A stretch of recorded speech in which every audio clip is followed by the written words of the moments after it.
That good-for-nothing wife. Just ditch that woman before we get into real trouble. I overheard my husband Brad and his mother say as they thought I was asleep. Their attitudes had completely changed. They left home, but shamelessly returned, claiming they didn't want to lose their assets, and began causing chaos. When I confronted them with the reality of our situation, their true colors showed. My name is Daisy. I'm 30 years old. After dating Brad for 5 years, we got engaged and moved in with his parents. Initially, we agreed to buy our own house when we had our first child. Nearly 2 years have passed without a child, and we're still living with his parents. Living with Brad, his mother, and his younger brother, I often became a subject of concern for those around me. My parents lived far away and couldn't help, but my husband was always kind, and I had a good relationship with my mother-in-law, which made me happy. One day, I had an accident and broke a bone, ending up hospitalized and unable to move on my own. At first, my husband and mother-in-law visited me daily, showing their concern, but soon, their visits dwindled to once a week. Despite being grateful for their visits, my world shattered when I overheard their conversation after the doctor informed me I might have lasting injuries. She can't do housework or anything, but she's going to cost us more than ever. What a useless wife, Brad sneered. With her lingering issues, having kids is even more out of the question. Maybe it's a good thing we don't have kids. If she stays bedridden, I'll have to do all the housework and care for her. I didn't sign up for this, he continued. I didn't either, his mother chimed in. She was supposed to do the housework and caregiving. If she hadn't gotten into that accident, she could have continued as our maid. What a disappointment. Before this becomes too troublesome, get rid of her. I'll divorce her quickly, Brad agreed. Thinking I was asleep, they had this conversation in my hospital room. To them, I was nothing more than a maid and caregiver. Their attitudes became blatantly cold afterward. Your husband hardly comes anymore, does he? He must be searching for a new woman. Only you had a child, you might have kept him, my mother-in-law taunted. As Brad's visits became even less frequent, she seemed to take pleasure in saying nasty things. However, my brother-in-law stepped up. He did the laundry, checked if I needed anything, and was generally very helpful. He visited me nearly every day and even took me outside in my wheelchair, providing a small comfort in an otherwise painful time. When I felt suffocated by my long hospitalization, I was often exhausted from physical therapy and sometimes wanted to give up. But I think I've made it this far thanks to my brother-in-law. His presence was an immense help to me. Although I'm not getting worse and physical therapy is going well, it's still uncertain if there will be any lasting issues. When I told my husband and mother-in-law about this, they started arguing. Seriously? See, I told you we should have gotten rid of her sooner, my mother-in-law scoffed. What are you two even saying? Aren't you being too harsh on Daisy, who's been taking care of our house and our father all this time? My brother-in-law retorted. In reality, I had been caring for my father-in-law for 5 years while dating my husband. When we started dating, Brad's parents suggested, why don't you live together since you're going to get married anyway?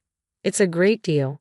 We can save money, live together, and then get married when we're settled, they added. When I hesitated, they reassured me, it's okay. We have plenty of rooms and we won't invade your privacy. Plus, you don't need to pay rent. You want to marry my son, right? How could I refuse? But in return, they had a favor to ask. Daisy, while you're working from home, can you look after our father who needs care? It's only for 4 to 5 hours during the day when I'm out for my part-time job, Brad's mother asked. We also have my brother, so the two of you can work together. My brother-in-law, who also worked from home, and I teamed up to take care of my father-in-law. My father-in-law and brother-in-law were very close. My father-in-law had a hobby of collecting furniture and even had a separate house just for it. My brother-in-law and I always enjoyed hearing about his hobby, and my father-in-law loved his caring son, Reagan. Eventually, my father-in-law's health began to decline, and after years of care, he passed away. After that, my husband proposed to me, saying, "Thank you for always taking care of my father. Let's continue to be together. Let's get married." Despite having worked hard on housework and caregiving, the moment I became immobile, my husband and mother-in-law's attitude changed as if I were worthless. Even I, normally composed, was infuriated. "Force me, please pay what you're supposed to," I demanded. "Well, I don't want any trouble, so I'll give you the house. Let's waive the division of other property," Brad conceded. I wondered if he would really give me the house, but since my father-in-law had left a substantial inheritance, it seemed plausible. The inheritance, divided among my mother-in-law, Brad, and Reagan, amounted to approximately $300,000 each, so Brad seemed to have enough assets. Reagan was tasked with handling all the paperwork with the executor, requiring several trips to the court, which was quite a hassle. No way, we can't give away the house. If we divide the property, I'll lose half my savings, Brad protested. It's just a wastefully large house in the countryside. Even if we give it away, it's not an issue. At the highest estimate, it's only worth about $100,000, and various fees will be deducted when we sell it. It's cheaper than losing half my savings, Reagan reasoned. Well, if you say so, Brad, but what if she demands more later? What if rumors spread in the neighborhood because we abandoned her? My mother-in-law worried. As they debated what to do with me, Reagan interrupted, then I'll take her in. Why would you go out of your way to do that? Brad asked suspiciously. Ah, you've been interested in Daisy, haven't you? That's why you're so willing. You can have her if you want, but she's no longer of any use to us. Don't ask to take Daisy and the house back later, okay? My mother-in-law sneered. Why would I? I just hope you won't come asking for money later. And remember, you can't return damaged goods, Reagan replied sharply. Brad and Reagan signed the papers and arranged to formally change the property title through a lawyer.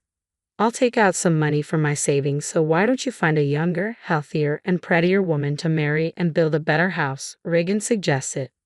Sounds good, Brad agreed. Then he turned to me. Hey Daisy, get a lawyer to file for our divorce quickly.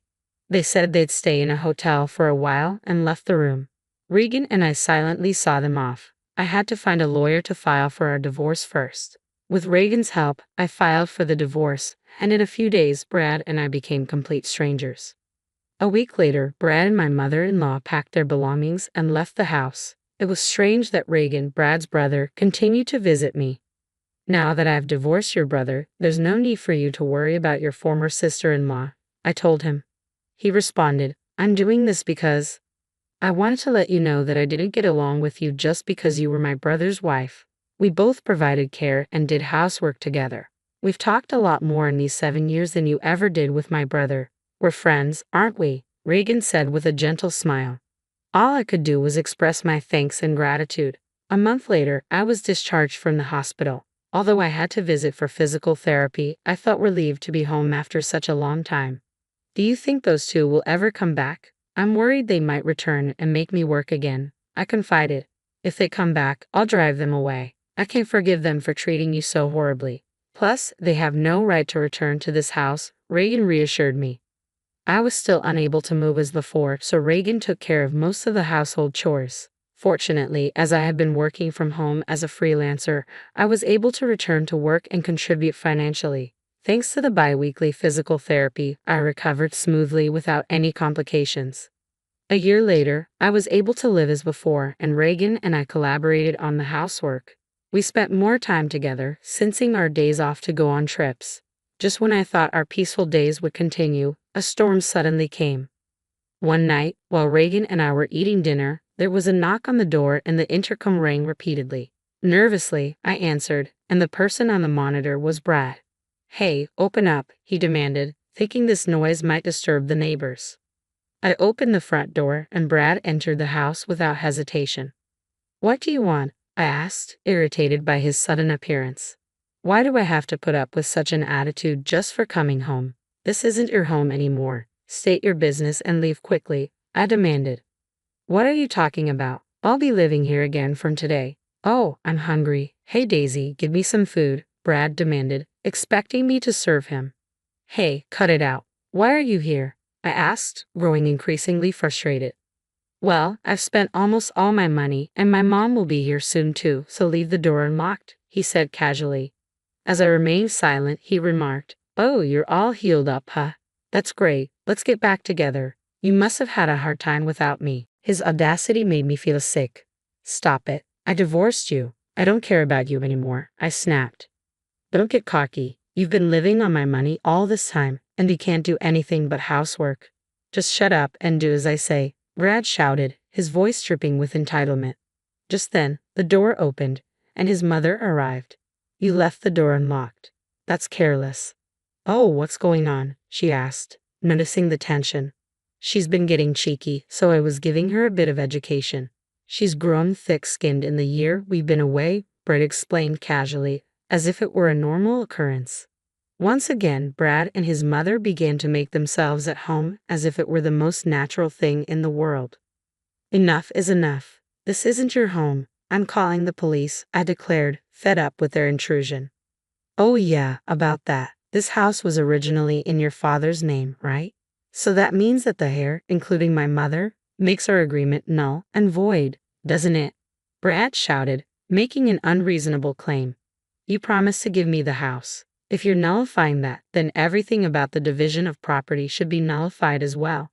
Give me half the savings, he demanded. Sure, but I don't have it anymore. Didn't I tell you earlier?